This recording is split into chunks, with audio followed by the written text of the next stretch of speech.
pengakuan Putri Chandrawati sedang tiduran saat Brigadir J ditembak mati.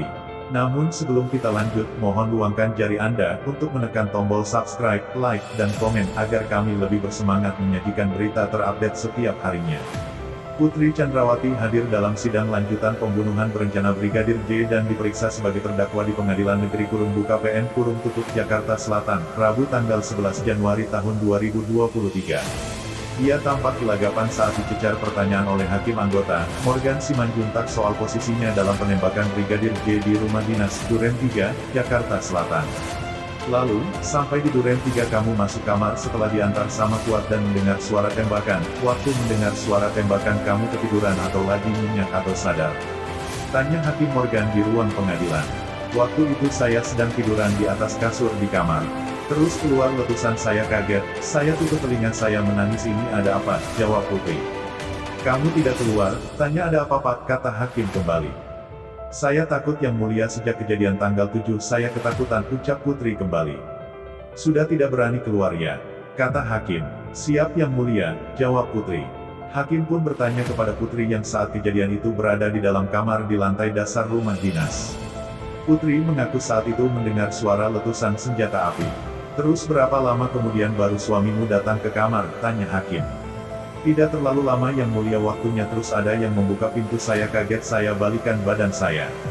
Ternyata suami saya, kata Putri. Mendengar jawaban tersebut, Hakim pun mencecar karena merasa heran dengan pasifnya Putri saat mendengar suara tembakan. Sebab seharusnya suara tersebut turut memancing keingintahuan dari Putri. Terus ada gak kamu? Tanya suamimu. Ada apa di luar? Itu manusiawi loh pertanyaan saya itu. Tanya Hakim. Saya lupa apa yang saya katakan, kata Putri. Saya lupa, karena kalau Pak Hakim mendengar mercon saja apa itu normal saja, refleks itu sebenarnya. Cecar Hakim. Karena saya bingung saat itu, jawab Putri. Kok Anda bingung? Kata Hakim dengan nada tinggi. Saya bingung, sok juga, singkat Putri seperti gelagapan. Jadi tidak ada bertanya apa yang terjadi, ujar Hakim. Mungkin saya lupa, tapi seingat saya memang saya hanya membalikan badan.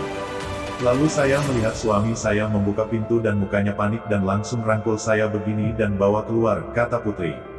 Dikutip dari viva.co.id, diketahui Putri Chandrawati, Ferdi Sambo, Baradae, Ricky Rizal dan Kuat Maruf didakwa turut secara bersama-sama terlibat dengan perkara pembunuhan berencana bersama-sama untuk merencanakan penembakan pada tanggal 8 Juli tahun 2022 di rumah dinas Komplek Polri Duren 3 No. 46, Jakarta Selatan. Atas perbuatannya, kelima terdakwa didakwa sebagaimana terancam pasal 340 subsidiar pasal 338 KUHP junto pasal 55 KUHP yang menjerat dengan hukuman maksimal mencapai hukuman mati. Itu saja yang dapat kami sampaikan. Jika ada salah kata mohon dimaafkan, karena kesalahan datang dari saya pribadi, yang tak luput dari salah dan dosa.